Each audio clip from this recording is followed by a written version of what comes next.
말씀 신앙생활은 반복하는 것이다. 예배도 또 드리는 것이고 기도도 또 하는 것이고 말씀도 또 듣는 것이고 새로운 말씀을 듣는 것이 아니라 들었던 말씀을 다시 또 듣는 겁니다. 그런 마음으로 지금 말씀 앞에 오늘 임하시길 바라겠고 늘 들었던 말씀이죠. 저와 함께 신앙생활을 처음부터 하셨던 분들은 벌써 25년 동안 들었던 말씀이고 늘 들었던 말씀입니다. 말씀의 내용상 놓고 보면은 새로운 거 기대할 거는 별로 없을 겁니다. 그러나 이 복음이라고 하는 것은 들었던 말씀인데 또 새롭게 들려오는 게 정상이에요. 오늘 그런 은혜를 좀 구하십시오. 다 아는 말씀. 저거 마가복음 5장. 저도 사실 이 말씀을 교회에서도 마찬가지고 제가 제자훈련에서도 마찬가지고 몇 번 전했는지 잘 셀 수가 없어요. 이 마가복음 5장 말씀은. 그러나 또 준비하면서 또 준비를 다시 했죠. 제가 했던 말이라고 해서 그냥 했던 거 다 할 수 있지만은 어제 하루 종일 앉아서 말씀을 묵상하고 또 정리하고 다시 준비하면서 또 새롭게 오는 은혜가 있더라고요. 여기 말씀 보기 전에 제가 아침에 이 말씀이 지금 저에게 위로가 됐는데 자, 접어두시고 빌립보서 3장을 한번 가보도록 하시겠습니다.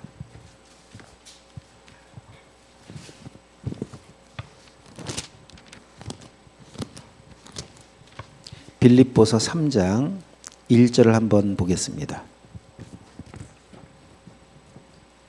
1절 다 함께 시작. 끝으로 나의 형제들아 주 안에서 기뻐하라. 너희에게 같은 말을 쓰는 것이 내게는 수고로움이 없고 너희에게는 안전하니라.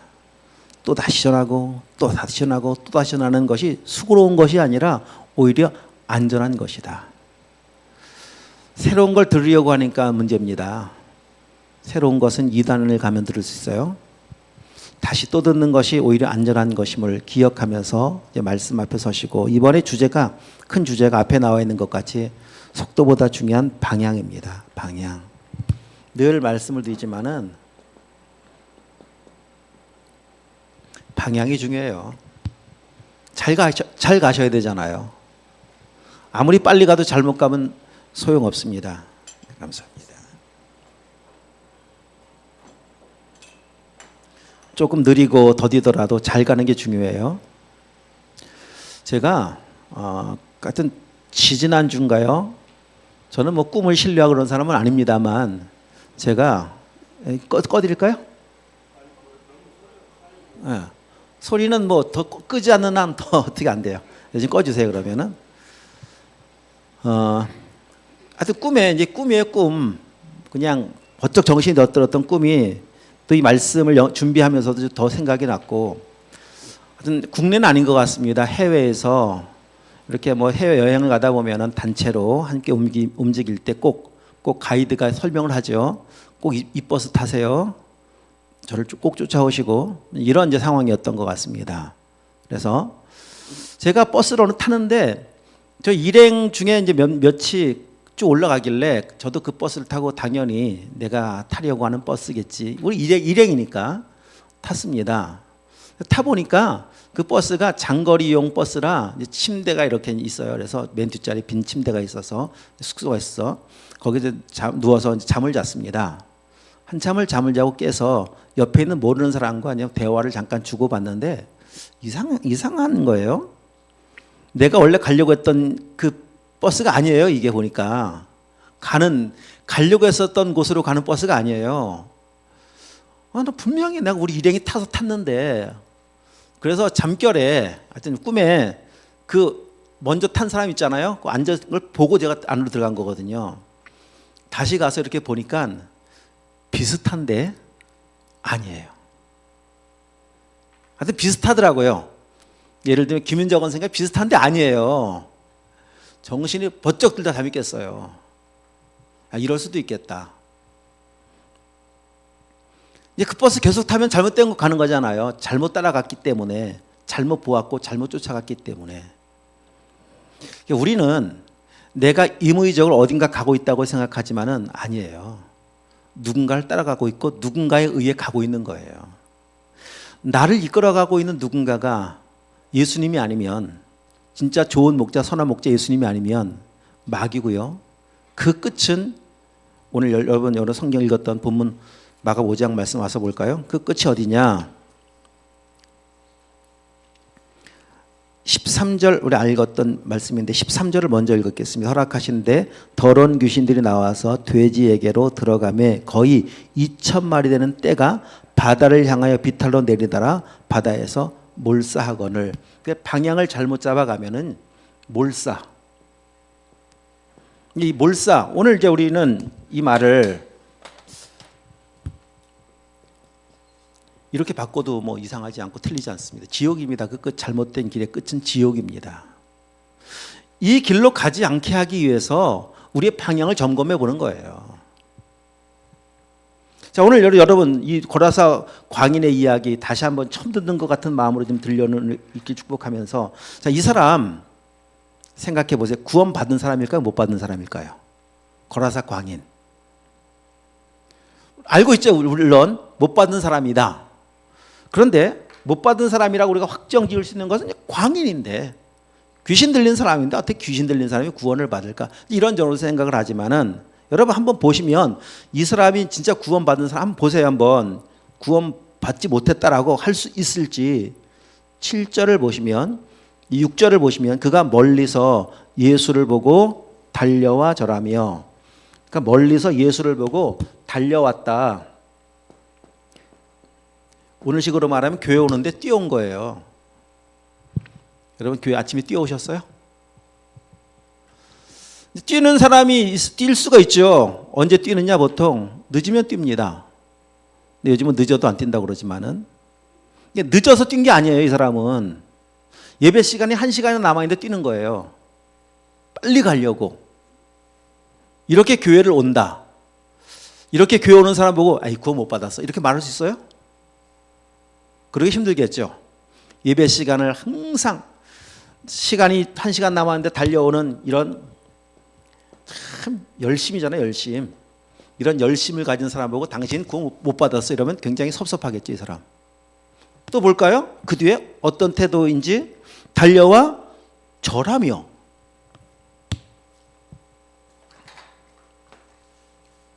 방향이라고 하는 것은 여러분 눈여겨 계속 보십시오. 달려와 절하며.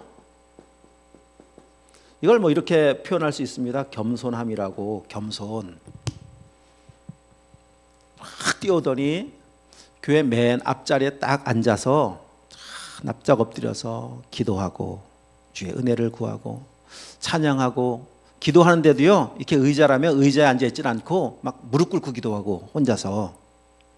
그런 사람이에요. 근데 구원받지 못했다고 말할 수 있어요, 없어요? 그 모습 보면 없죠.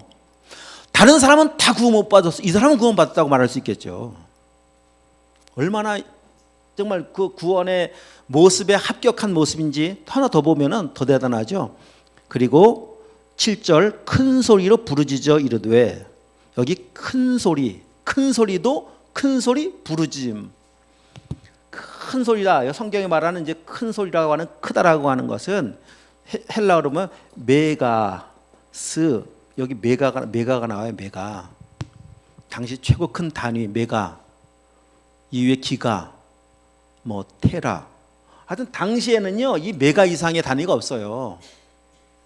그 말은 하나님을 향한 예배하는 모습, 찬양, 큰 소리로 하나님을 찬양하고 부르짖는 모습이 얼마나 컸느냐. 자기 이 목청을 올릴 수 있는 가장 최고의 톤으로 올려서 찬송을 한 거예요. 그러면은 뭐 우리 같이 이렇게 크지 않은 교회에서는요 그 사람 목소리밖에 안 들려요. 얼마나 우렁찬지 몰라요. 그래서 보통 예배를 한번 딱 드렸다 그럼 목이 쉽니다. 집에 갈 때 할렐루야, 다음 주에 만나요 이러고 가는 거예요. 큰 소리. 열정이라면 두 번째 가라면 서럽죠. 아니 이런 사람은 어떻게 구원받지 못했다고 말을 해요? 그렇죠? 여러분 신앙생활 하면서 교회에서 가르치는 게 뭡니까? 이런 거잖아요. 우리 계속 광고하면서 연초에도 10분 일찍 와서 예배하십시다. 그렇게 한번 우리 주님 예배해 봅시다. 하나님 앞에 정말 열정을 가지고 한번 기도도 해보시고 찬양도 해보시고 좀 겸손한 모습으로 주님의 은혜를 구해보시고, 사실 가르치는 내용이 이런 거 아니겠습니까? 그러니까 이것만 보면은 구원 당연히 받았어요. 대단한 사람입니다. 믿음 생활 보통으로 하는 사람이 아니에요.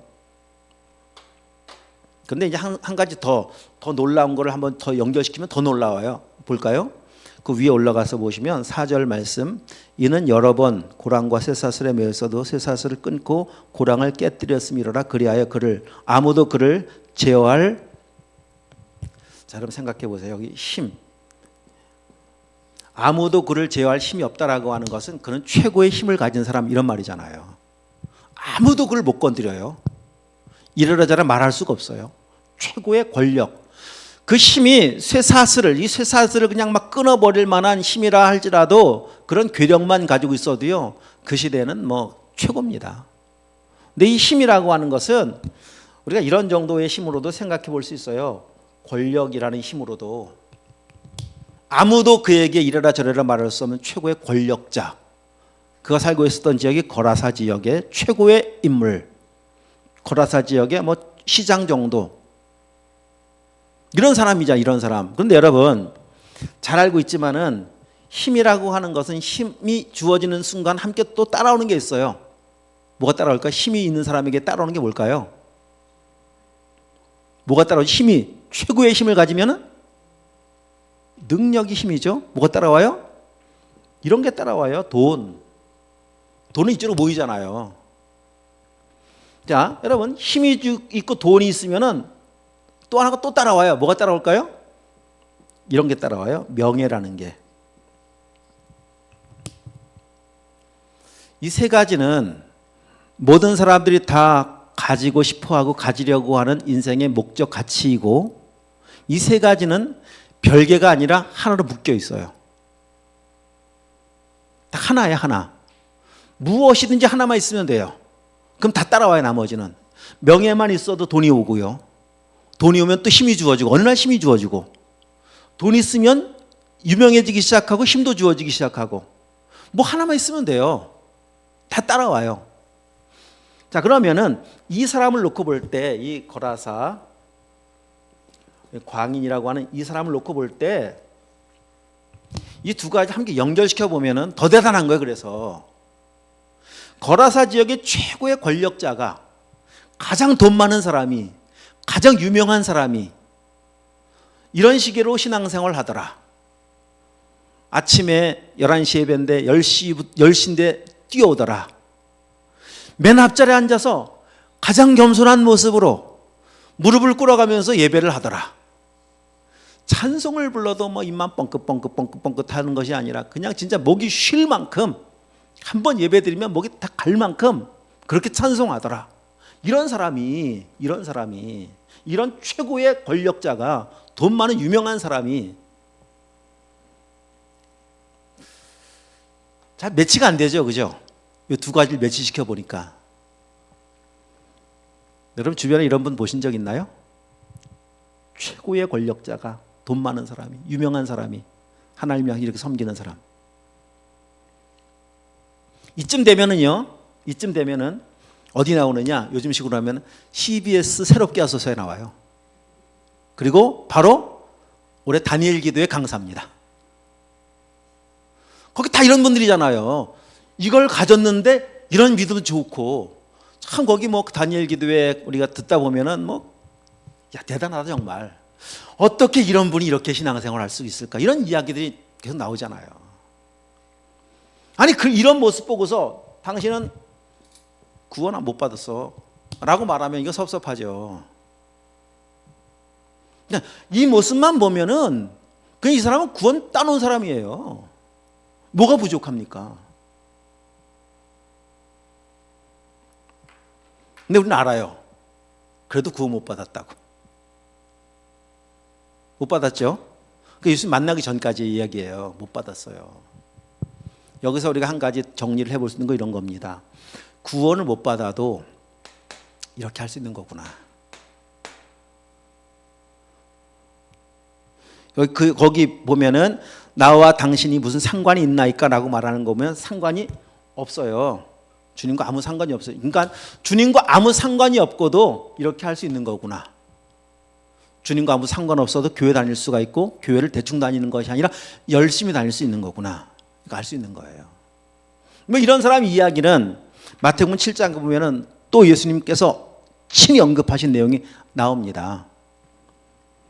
잘 아는 말씀이겠지만은 거기도 한번 잠깐 여기 접어놓고 우리 갔다 옵시다. 마태복음 7장에 가서 보시면은 이런 사람의 이야기가 나오는데 이런 사람들이 얼마나 많다고 말씀하시는지 한번 보도록 하십시다. 마태복음 7장 21절 나더러 주여 주여 하는 자마다 다 천국에 들어갈 것이 아니요 다만 하늘에 계신 내 아버지 뜻대로 행하는 자라에 들어가리라. 우리 22절 23절 읽어보겠습니다. 그날에 많은 사람이 나더러 이르되 주여 주여 우리가 주의 이름으로 선지자 노릇하며 주의 이름으로 귀신을 쫓아내며 주의 이름으로 많은 권능을 행하지 아니하였나이까 하리니 그때 내가 그들에게 밝히 말하되 내가 너희를 도무지 알지 못하니 불법을 행하는 자들아 내게서 떠나가라 하리라. 여기 보십시오. 주님과 아무 상관없는 사람들이죠. 지금 여기 나와 있는 사람들이. 그런데 주의 이름으로 선지자 노릇도 하고 귀신도 쫓아내고 능력도 행하였더라. 할 수 있다는 거예요. 근데 문제는 모른다 나는 너희를. 너희는 나와 상관이 없다.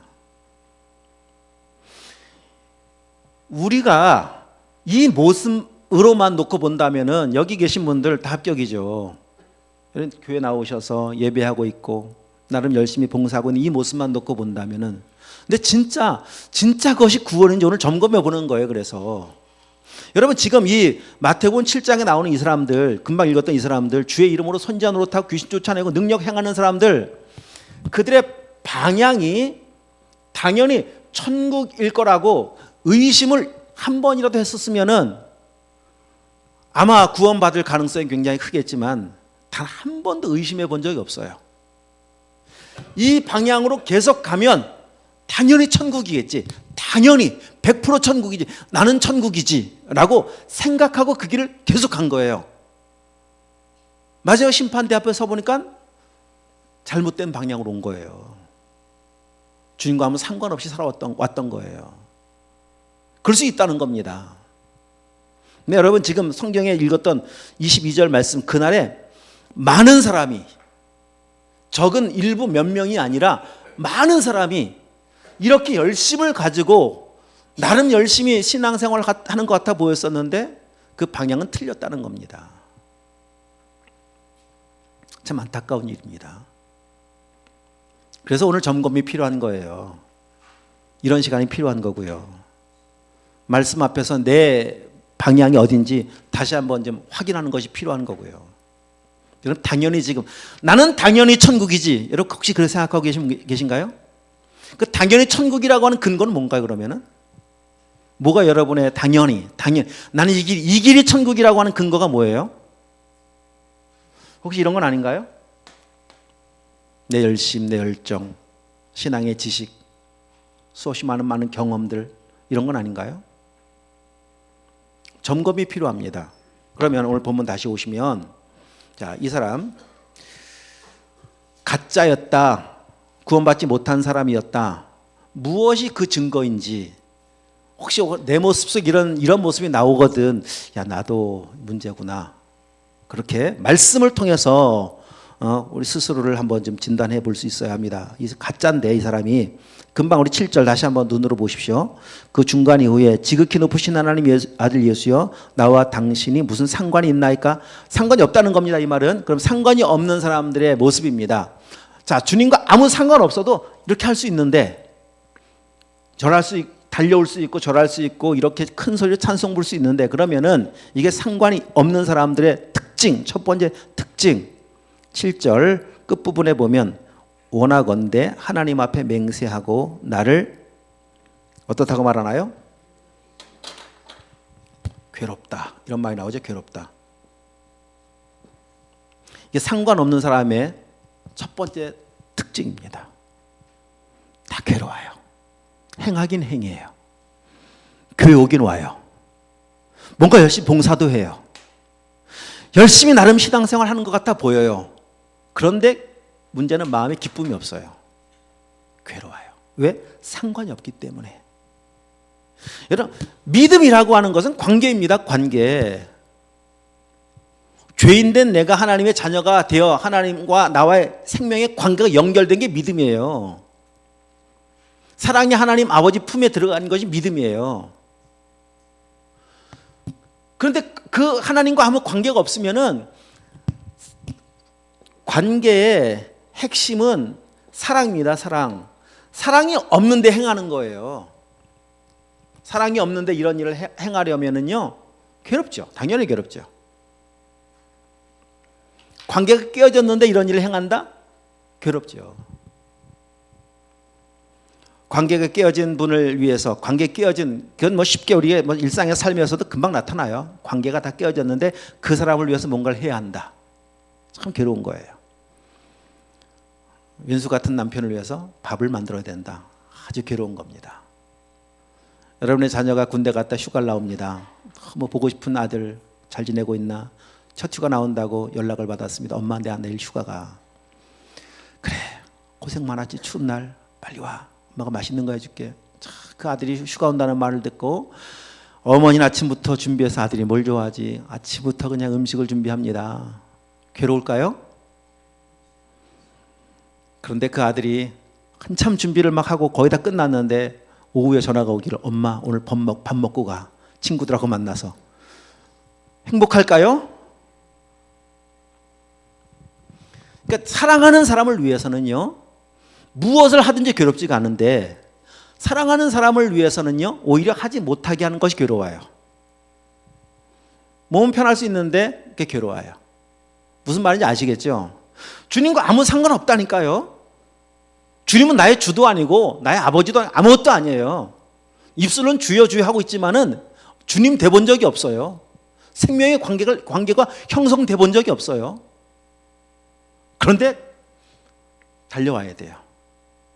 근데 앞에 와서 저를 하는, 다 척이에요. 척. 해야 되고. 여러분, 이제 지금까지 교회 생활, 신앙생활 나름 참 제법 오랫동안 하셨잖아요. 야, 나는 신앙생활 할 만큼 했는데 왜 이렇게 교회 가는 게 늘 힘들까? 이게 뭔가 문제 있다는 겁니다. 할 만큼 했는데, 얼만큼 정도 더 하면은 이게 익숙해질까? 얼만큼 정도 더 하면, 얼마나 더 하면 교회 생활이 정말 즐거워질까? 얼만큼 더 하고 덜 하고의 문제가 아닙니다. 관계 문제죠. 생명의 문제죠. 웬만한 사회생활, 웬만한 어떤 것들은 진짜 10년, 20년 하면 몸에 좀 익숙해지기도 해요. 그죠? 근데 이 생명의 문제는 그렇지 않아요. 평생을 교회 다녀도 진짜 생명의 관계가 형성이 안 되면, 그 말이 구원이 진짜가 안 되면은요, 평생을 교회 다녀도 괴로워요. 한 번도 즐겁지가 않아요. 그냥 가는 거예요. 갔다 오자.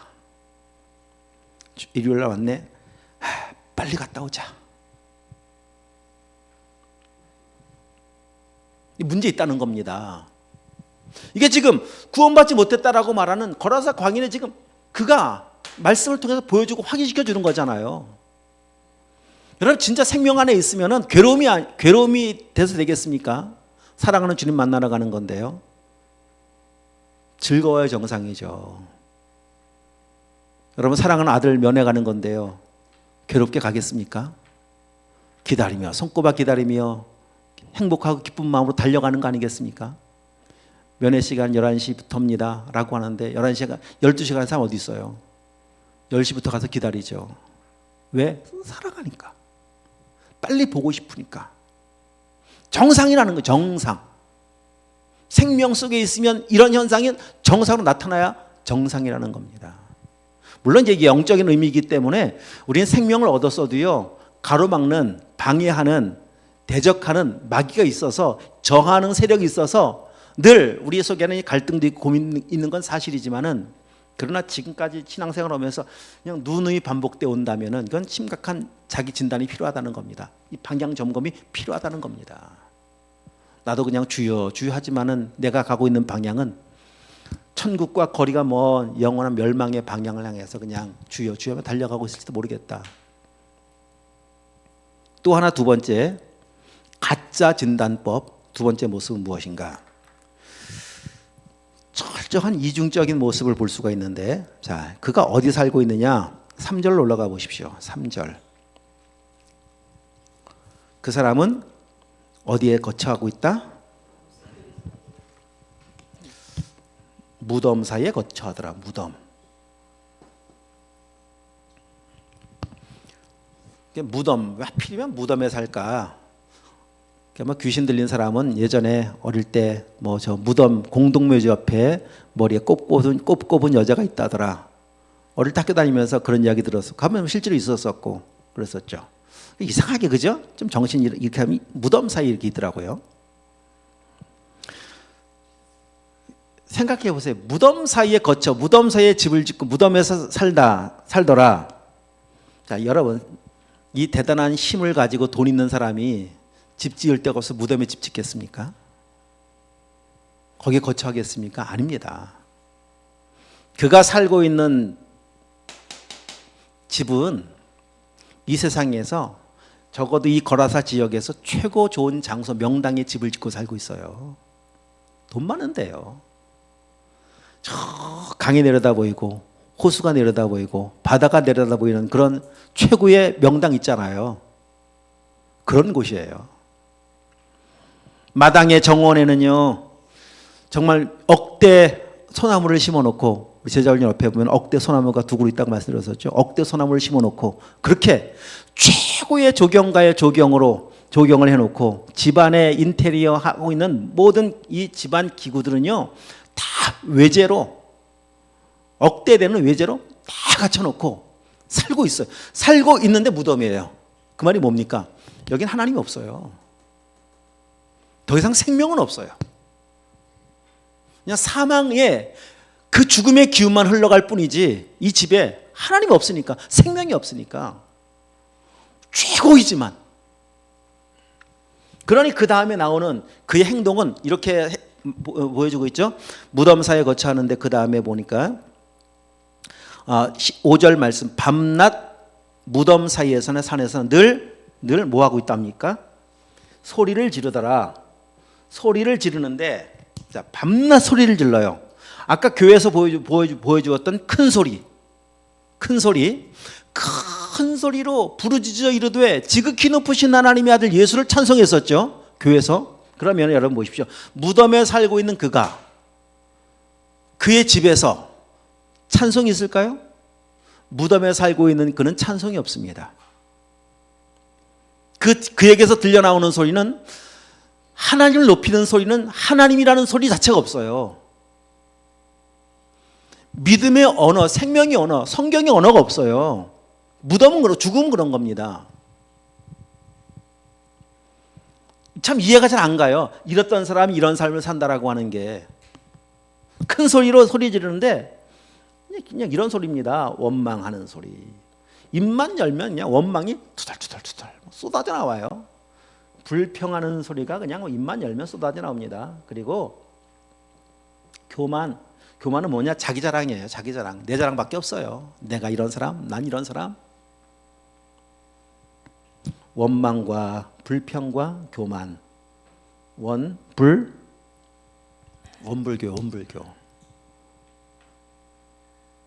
찬송 없어요. 이게 무덤입니다. 한 가지 더 볼까요? 거기서 밤낮 소리 지르며 돌로 자기 몸을 해치더라. 이게 일상입니다. 나 해치고 남 해치고 죽는 사망, 먹고 보고 마시고 행하는 모든 것이 다 해치는 거예요. 여기 잠깐 접어두시고 여기 무덤에 대해서 성경이 어떻게 표현하고 있는지 한 군데만 참 찾아서 보고 오시면 이사야 65장을 한번 가보겠습니다. 구약성경 이사야 65장.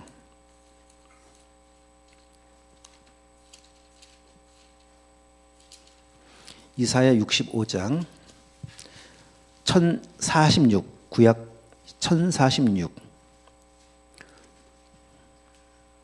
거기 보시면 4절 그들이 무덤 사이에 앉으며 이런 말이 나와 있죠.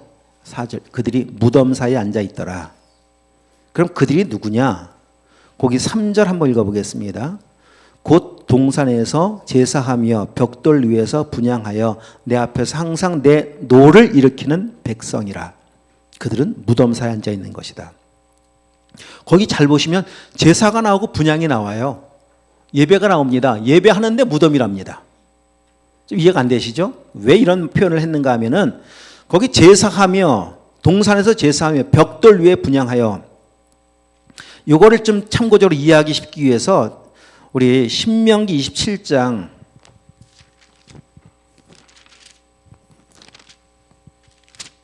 앞쪽으로 신명기 27장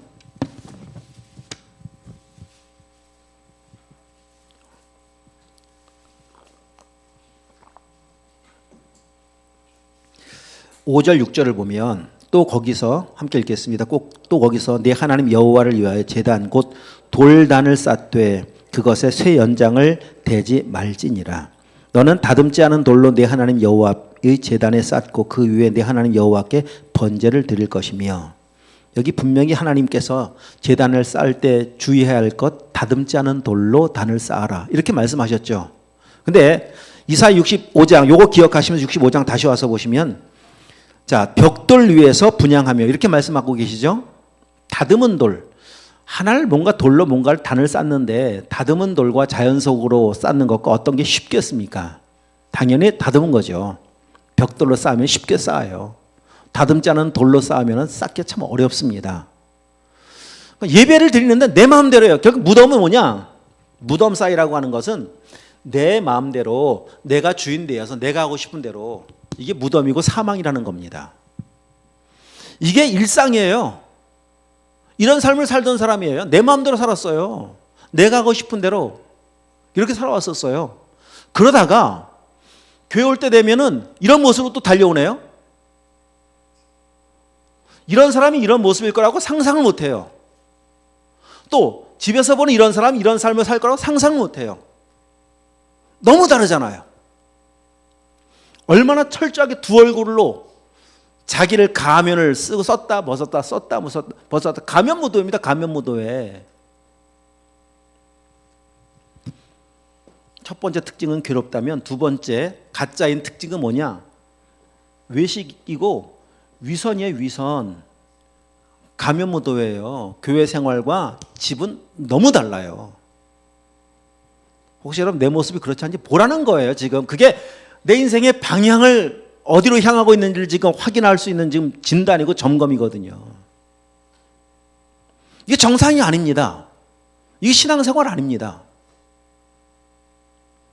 저도 주님 만나기 전에 그게 신앙생활인 줄 알았어요. 제 간증 드렸었지만 저 정말 누구보다 열심히 했었죠. 제가 열정으로 충만했었고 돌아가면 아니에요. 제가 저를 알아요. 교회 딱 나오는 순간 이 가면 다 벗어버려 던져요. 가면이기 때문에 답답해요. 이런 가면 쓰고 있는 자체가. 여러분 아시죠? 사람만 가면 쓰는 거. 얼마나 가면 무도회 잘하는지 모릅니다. 변검술이 뛰어나요. 그 가면이 한두 개가 아닙니다. 여기 맞는 가면, 교회용 가면, 직장용 가면, 무슨 다 가면 그때그때마다 바꿔 쓰고 대단합니다. 가면이라는 말이 라틴어로 페르조나라고 그래요. 페르조나. 여기에서 사람이라는 말이 나왔습니다. person. 참 말 한마디가 기가 막히죠. 사람은 가면 쓰는 존재. 주님 만나기 전에 다 저렇게 살아요. 그냥 가면 무대에 익숙한 거예요. 교회 왔다가 답답한 가면 벗어던진 채 내 마음대로 살다가 다시 또 교회 올 때는 교회용 가면 바꿔 쓰고 답답한 가면 바꿔 쓰고 괴로운 가면 쓰고 괴롭게 달려와서 괴롭게 예배하다가 괴로운 마음으로 봉사하다가 괴로운 가면 벗어던진 채 자연인으로 살다가 다시 또 가면 쓰고 이 반복해 온 겁니다. 주의 이름으로 넌 나와 상관 있었던 적 있느냐? 난 너 모른다. 이렇게 살고 있는 모습이 내 모습이라면 지금 내 방향 잘못됐구나. 빨리 스스로 진단하시면 구원받을 수 있는 은혜가 주어지지만 그냥 그렇게 사는 거지 뭐라고 하면은, 이렇게 말씀을 통해서도 내 자신을 스스로 진단하지 않으면 이런 방향을, 이 잘못된 방향에서 돌이킬 방법은 없습니다.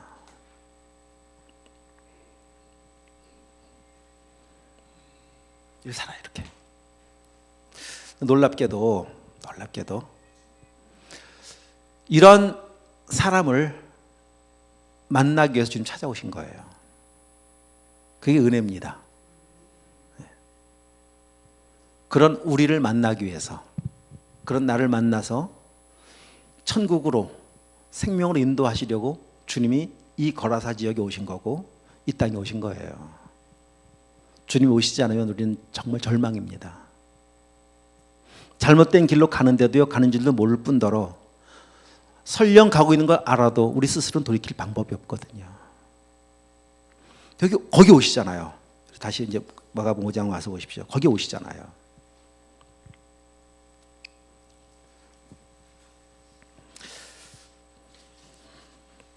여러분, 나비와 애벌레의 차이를 아시죠? 나비와 애벌레.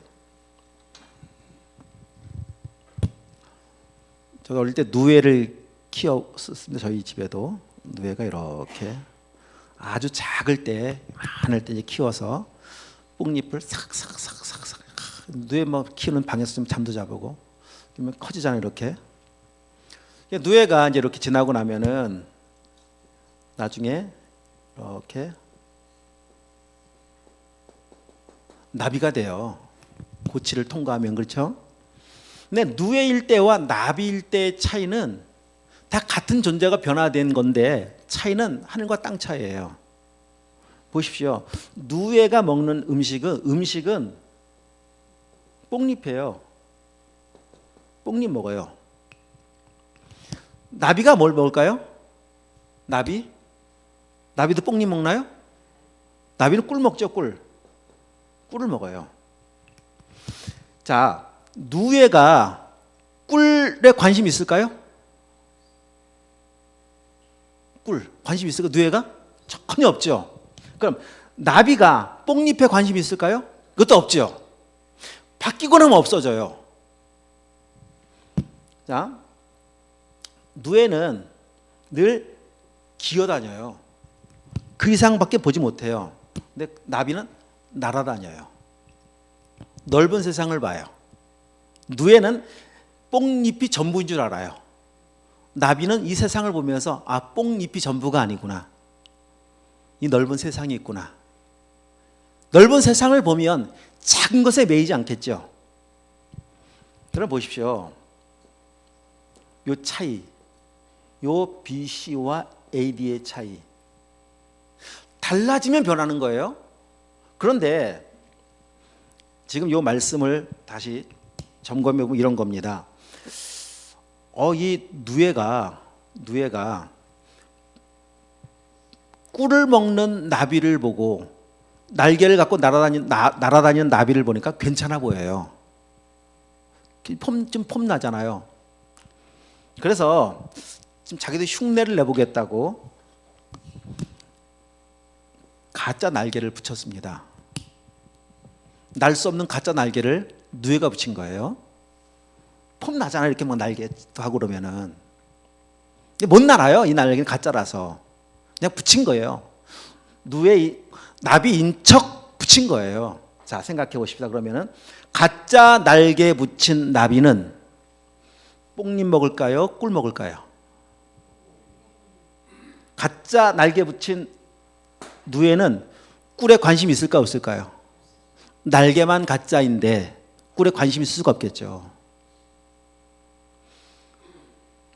그런 겁니다. 지금 이 내용 자체가 가짜 날개를 붙이고 가짜 종교의 탈을 쓰고 가면을 쓰고 교회는 열심히 다니지만 진짜 하나님에 대해서는 관심이 없어요.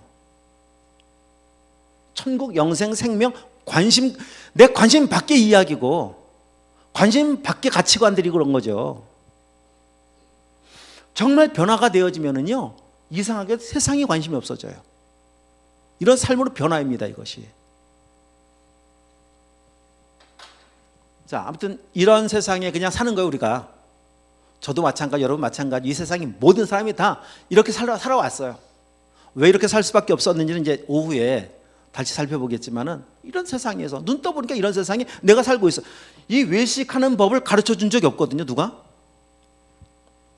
교회 용은 이런 거고, 여러분 혹시 뭐 교육받은 적 있어요? 이런 거? 하나도 교육받은 적이 없는데 얼마나 잘 스스로 날개를 붙였다 뗐다 가면을 썼다 벗었다 하는지 몰라요. 한 번도 배워본 적이 없는데 왜 이럴까 도대체. 이거는 한 사람도 예외가 없어요. 이렇게 살아온 삶은요, 딱 한 번 예외가 있다면 예수님이세요.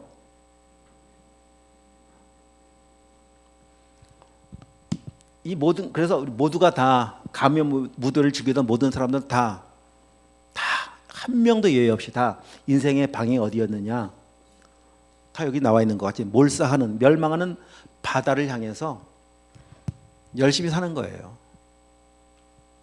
여러분 보십시오. 이 사람이 얼마나 열심히 사는지. 지금 거기서 보면은 6절 말씀에서도 보면은 달려와 달려와 달려와, 그리고 그 뒤에 13절 말씀에서도 보면은 비탈로 내리달아. 하여튼 삶은 너무 열심히 살아요. 누구보다 열심히 해요. 최선을 다해 살아요. 다 열심히 살잖아요, 나름의. 열심히 사는 방향이든 열심히 사는 주제가 달라서 그렇지 모든 사람은 다 열심히 삽니다. 어떤 사람은 그 열심을 나름 긍정적이고 건강한 면에 열심을 내는 사람이 물론 있죠. 그것이 무슨 뭐 공부가 됐든 일이 됐든 어떤 열심히 그런 일을 행하는 사람이 있는가 하면 열심히 놀고 열심히 죄짓고 다 열심히 해요. 무엇이든지 내가 좋아하는 어떤 것은 다 열심히라니까요. 열심인데 그 열심으로 달려가는, 뛰어가는 방향은 어디냐? 그 방향의 문제라는 거 아니겠습니까 지금. 근데 거기 놀랍게도 그곳에 예수님이 오셨다는 거예요. 거기에. 왜? 구원해 주시려고, 이 방향 바꿔주시려고 오셨다는 거예요. 이 땅에 오신 겁니다, 예수님이. 왜? 나 만나 주시려고, 내 인생의 방향을 바꿔주시려고 오신 거예요. 그래서 기독교는 은혜예요, 은혜. 주님이 오시지 않으면 만날 수도 없고 오시지 않으면 구원받을 방법이 없어요. 오셔서 하시는 질문 9절, 이에 물으시되 내 이름이 무엇이냐, 이렇게 질문하십니다. 여러분 지금 이 질문이 우리 모두에게 주시는 주님의 질문으로 들려오는 은혜가 있길 축복합니다. 내 이름이 무엇이냐. 여러분의 이름 석자 묻는 것이 아니라 너 누구냐, 이거 묻는 겁니다. 넌 어떤 존재냐, 너 어디로 뛰어가고 있느냐, 한번 진단해 보라는 겁니다. 너 누구인지, 내가 누구인지를 진단해 보라는 겁니다. 자, 그가 자기에 대해서 이렇게 진단을 내렸습니다. 내 이름은 군대니 우리가 많음이니이다.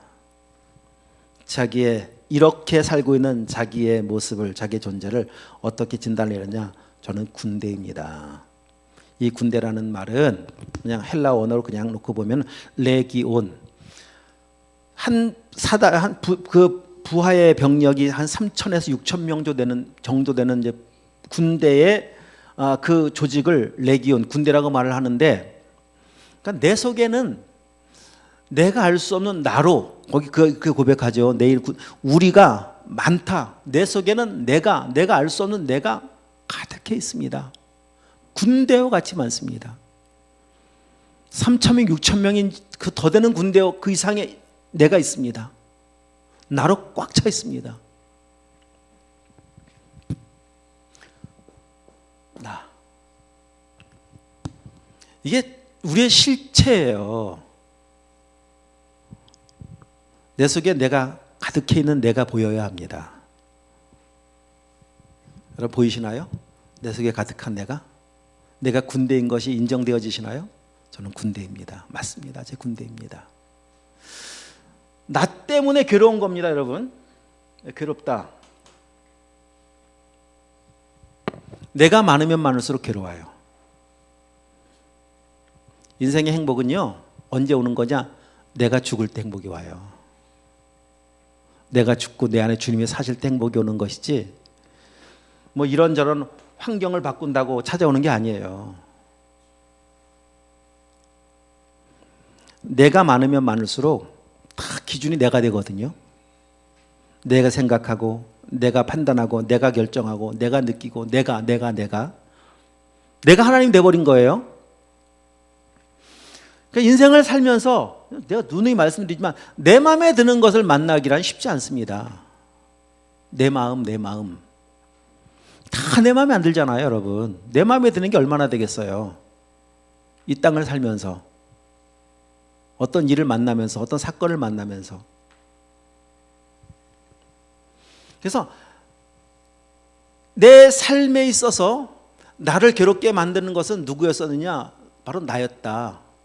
그래서 정말 이 방향을 점검해보고 생명으로 우리 방향이 유턴되기 위해서는 가장 먼저, 지금 주님께서 다른 거 질문하는 게 아니잖아요. 너 누구냐?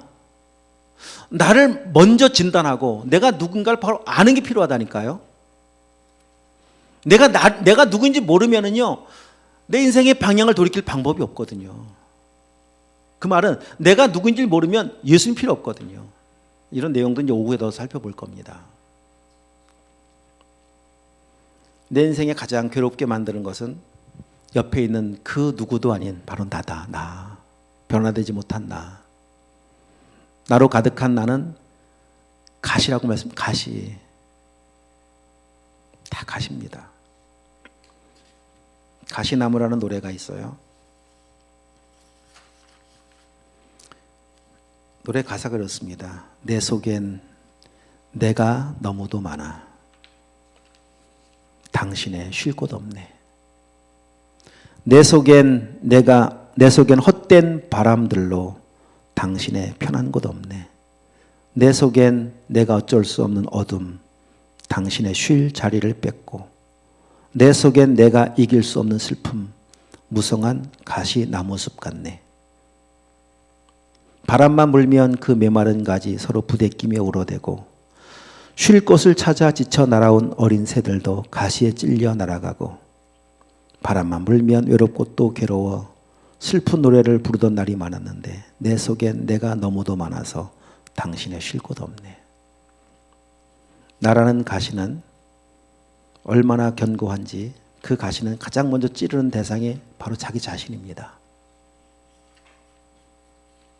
그런데 그 가시는 자기 자신만 찌르지 않아요. 내가 나라는 기준이 강하면 옆에 있는 모든 사람을 다 괴롭게 만듭니다. 그래서 나라는 자기 의의가 굉장히 강한 사람과 함께 있으면요, 숨을 쉬기 어려워요. 무슨 말인지 아시겠죠? 자기 고집, 자기 의, 자기 생각, 자기 기준, 자기밖에 없어요. 여러분, 그런 사람과 함께 밥을 먹으면요, 소화가 잘 안 됩니다. 뭐를 또 책 잡힐지 모르겠고, 뭐를 또 지적받을지 모르겠고, 뭐가 또 저기 할지 모르겠고. 괴로운 겁니다. 모두가 다. 나도 괴롭죠. 그게 가족이라면 가족도 괴로운 거죠. 부모가 자기로 충만해지면은요, 자녀가 괴로워요.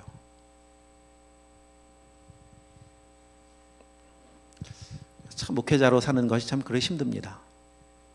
목회자로서의 기준이 우리 자녀들을 힘들게 할 때가 참 많겠다, 이런 생각이 참 많이 들고, 교회 사는 게 또 그렇게 힘든 거예요.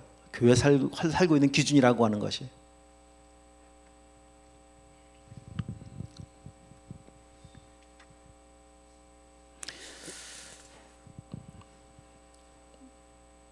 이해가 되시나요? 지금 말씀드리는 것이. 주님 먼저 질문하고 있는 질문이 내게 질문하시는 질문으로 내가 누구인지를 좀 정확히 볼 수 있어야, 아 맞아, 나는 고슴도치구나. 내가 괴로운 이유는 다른 것 때문이 아니라 나 때문에 괴로운 거구나. 인정되셔야 돼요. 나만 괴롭지 않구나. 지금 다 괴롭구나. 그러면서 주님께서 그에게 자 간과에 이르되 그 뒤에 보면 우리를 돼지에게로 들여보내어 들어가게 하소서 허락하신대. 더러운 귀신들이 나와서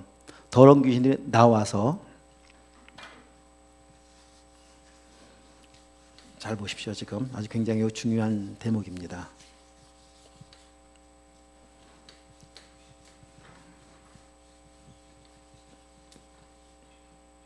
자, 더러운 귀신들이 하여튼 이 군대 귀신 들려 있는 이 사람 안에 있던 더러운 귀신들이죠.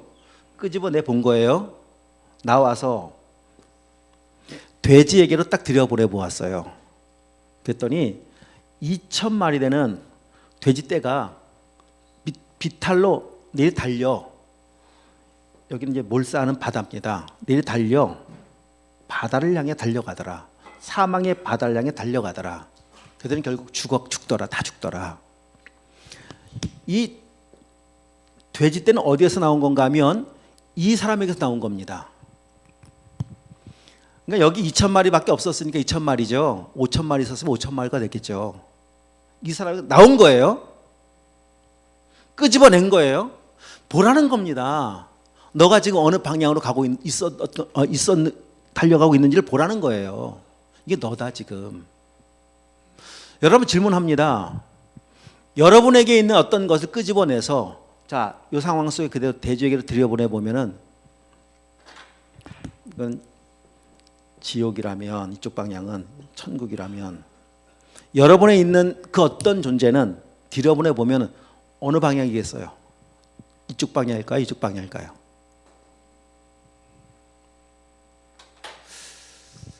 내 속에 있는 거 끄집어내 보면 어느 방향으로 향해 달릴까? 자, 보시라. 아까 다 봤잖아요. 열심이었고 열정이었어, 겸손이었었다니까요. 그 누구보다도 열정 있는 사람이었었다니까요. 근데 끄집어내 보니까 안타깝게도 지옥이에요. 왜? 상관이 없었기 때문에. 주님과 아무 상관이 없었기 때문에. 이게 내 모습이 아닌지 보라는 겁니다 지금.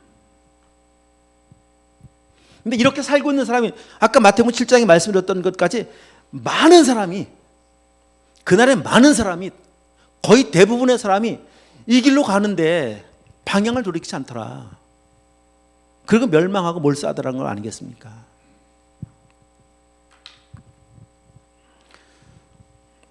오늘 우리가 오늘 이 아침에 지금 이제 서론입니다. 서론, 방향을 점검해 보는 서론이에요. 우리가 원래 가야 할 방향이 이 방향이 아니고 주님께서 인도하고 싶은 방향은 잘못 가고 있는 이 사람, 잘못 가고 있는 우리를 모두를 다 이 방향에서 턴하여서 생명의 방향으로 인도해 주시고자 여기 오신 거 아니겠습니까? 이쪽 방향으로 가면서 뭐 더 좋은 거, 아까 힘이 있는데 더 큰 힘, 더 많은 힘, 돈 더 많이 벌게 해주는 거, 이런 목적이 돼서 되겠습니까? 잘못된 방향으로 가는데 더 많은 걸 가지면 뭐 하겠어요? 그렇죠? 더 많은 거 가지면 뭐 하겠어요? 그럼 더 빨라지겠죠. 더 빨리 죽는 거예요. 거기 오늘 말씀의 마지막 결론은 이 부분입니다. 15절 말씀, 주께서 이르러 그 귀신 들렸던 자 곧 군대 귀신 집혔던 자가 옷을 입고 정신이 온전해지더라. 예수님 만나서 온전해졌습니다. 우리의 모습도 온전해지는 거예요. 그래서 결론적으로 볼 때 19절 20절 다 함께 시작. 허락하지 아니하시고 그에게 이르시되 집으로 돌아가 주께서 내게 어떻게 큰 일을 행하사 너를 불쌍히 여기신 것을 내 가족에게 알리라 하시니 그가 가서 예수께서 자기에게 어떻게 큰 일을 행하셨는지를 데가볼리에 전파하니 모든 사람이 놀랍게 여기더라. 이 말은 무슨 말인가? 그에게 이르시되 집으로 돌아가라. 이르시되 돌아가라. 말씀하시자 그는 말씀대로 살더라. 이게 온전함입니다. 이게 생명 얻은 사람의 모습입니다. 온전해져서 말씀이 이끌어가는 대로의 삶을 살아가는 것, 그 한 걸음을 한 걸음을 옮겨가다가 마지막 천국에서 만나는 것, 이것이 주님께서 이 땅에 오신 목적이고 이 거라사에 오신 목적이고 이 세상에 오신 목적이고 오늘 우리 가운데 말씀하시는 목적 아니겠습니까? 오늘 뭐 짧은 시간 가지면서 뭐 다른 어떤 것을 저도 기도하면서 하나님 앞에 간구했던 것이 아니라 진짜 하나님 한 병이라도 이 기회를 통해서 방향을 돌이킬 수 있다면, 그래서 생명을 얻을 수 있다면 뭐 그것으로 만족하지 않겠습니까? 그 한 영혼이 천하보다 귀한데요. 여러분, 내 모습을 스스로 진단해 보시면서 맞습니다 주님, 제가 방향 돌이켜야 할 사람입니다 라고 인정하신다면 오늘 오후에 끝까지 남으셔서 한번 말씀 앞에 서 보십시오. 그리고 하나님께서 주시는 그 생명의 은혜, 구원의 은혜, 진짜 변화의 은혜를 경험하시고 한 걸음 한 걸음 가는 거, 말씀 따라 이 사람과 같이 말씀 따라 집으로 가. 아이, 그럼 가야죠. 제가 집으로 가라면 가야죠. 내 만큼 하는 것 중에 주님 따라오겠다고 말하는데 집으로 가라고 말했을까요? 이 사람을 왜 집으로 가라고 했을까요? 집으로. 집에서 해야 할 일이지 않겠습니까? 지금까지 가면 쓰면서 지금까지 가시돋친 삶을 살아왔었던 그의 삶의 모습이, 그로 인해서 고통당했던 많은 가족들, 그 주변 사람들, 그들에게 가서 정말 변화된 삶을 보여주라고 말씀하신 거 아니겠습니까? 근데 여러분 보십시오. 변화된 그 한 사람 때문에 20절 말씀에 보니까 어떻게 큰일을 행하셨는지를 대가벌레 전파하니 모든 사람들이 놀랍게 여기더라. 그가 만난 예수님을 전하기 시작하는데요. 대가벌리라고 하는 것은 10개 도시라는 말이에요. 참, 하여튼 대단한 사람이었던 거 분명합니다. 대가벌리 10개 도시에 영향을 미칠 만큼 그는 힘있고 능력 있는 사람이었던 것이 분명해요. 이제 힘이 가져진 만큼 변화되니까 그로 인한 믿음의 효과가 훨씬 더 커지잖아요. 그렇지 않습니까? 힘이 있으니까 더 커지는 거예요. 그런 삶을 살라고 우리를 부르신 거 아니겠습니까?